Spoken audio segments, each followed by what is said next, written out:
The Pentagon just announced that we're running out of money to send to these different wars, and wouldn't you know it, now they're down to their last $1 billion. Guess taxpayers are going to have to get to work and to send even more money now, huh? Address the ongoing concerns about funding for Ukraine, particularly the replenishment money. Is it about 1.1 billion that remains? And is this having any impact at this moment on the actual fight in Ukraine? Thanks. Sure. Thanks, Lita, and not an odd question, because it's incredibly important to talk about Ukraine and in the context of the ongoing budget conversations that are happening on the Hill, and of course, all in the context of funding running out at the end of the week next week. So as you know, we proposed a supplemental package in support of Ukraine, Israel, and global humanitarian assistance, and also the Indo-Pacific. And really, by the day, the urgent need for this package to get approved and passed by Congress continues to grow. And that's because since Congress did not pass our initial supplemental request in August, we have been forced to meter out our support to Ukraine. So just to give you some numbers here, we've used 95% of the initial $62.3 billion that we had in Ukraine supplemental resources. And that was that initial supplemental was from early on and when Russia invaded or went into Ukraine in February 2022. We've used up all of our USAI funding. And so we only have $1 billion left in existing resources to backfill U.S. stocks.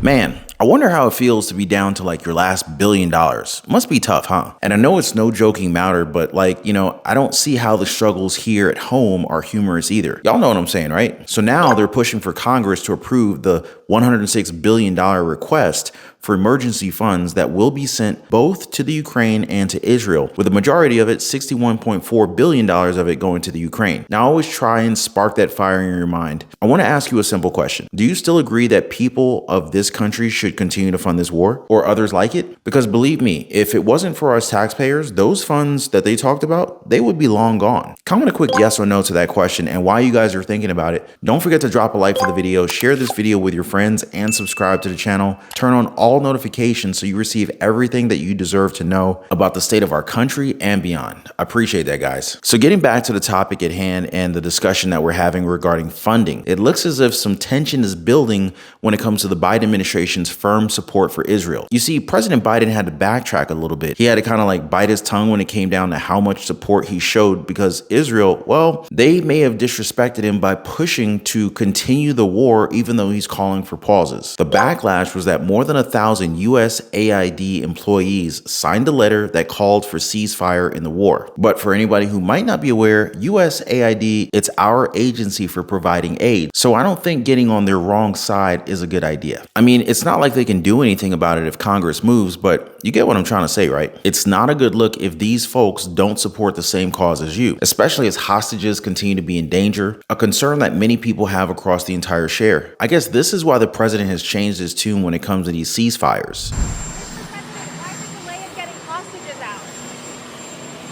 We're hopeful. Things are moving along. Did you ask for a 3-day pause to Netanyahu? You know, I've been asking for a pause for a lot more than 3 days. Yes. Did you ask him to pause for 3 days to get the hostages out for that Yes. length of time? I've asked for even a longer pause for some of them. Mr. President, are you frustrated with Prime Minister Netanyahu that he has not listened more to some of the things you have asked him to do? It's taking a little longer than I hoped.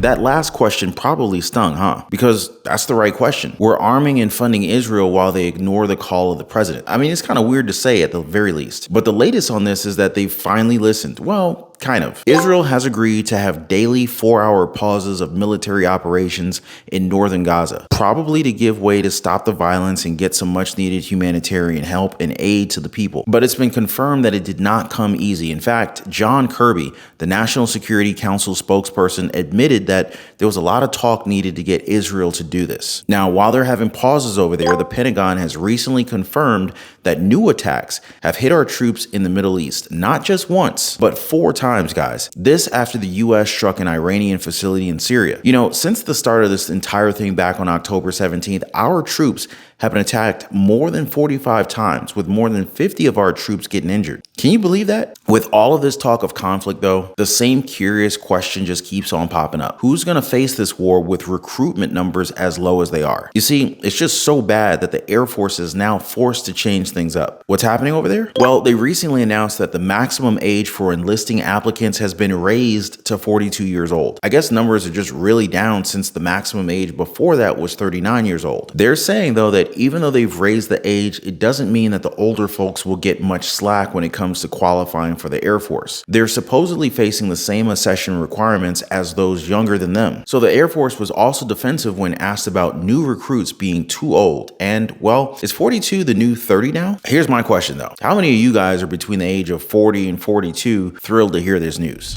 Syracuse University is looking for solutions to the current military recruiting challenges. The school has been assisting military members and veterans since World War I.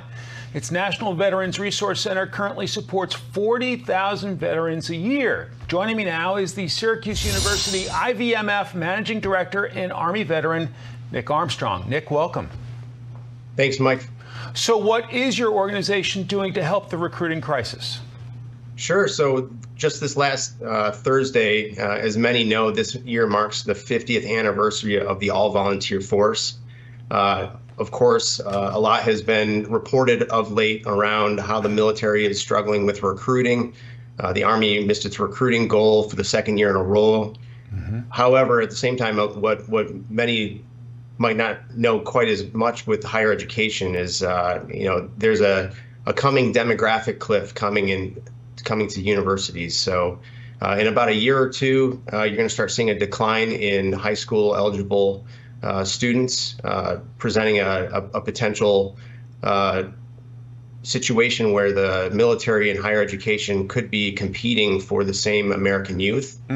And so we saw this as an opportunity not to actually create an opportunity where we can bring together several dozen higher education leaders across the country to think, how can we better come alongside the military and create opportunities not only for those who transition from service, veterans, but actually active duty service members. Here's something that a friend of mine who served said. I'm not going to name him because, might get him in trouble, and I definitely don't want that to happen. But I did want you guys to hear his opinion. So he said that having served in combat before, he learned a lot of things. And that's exactly why he's not planning to suit up anytime soon, because it feels as if this mess that we're in, these conflicts and all these different problems that our country faces, be it connected or not to the wars that we fund, they were made by leadership. Now I want to ask you guys, do you agree with this logic? Or are you now thinking about enlisting? Make sure you guys share your thoughts in the comment section down below about this. I'd love to hear from you guys. And before I go, I want to thank you guys for dropping a like for the video. Thank you for subscribing, and I'll see you on the next one.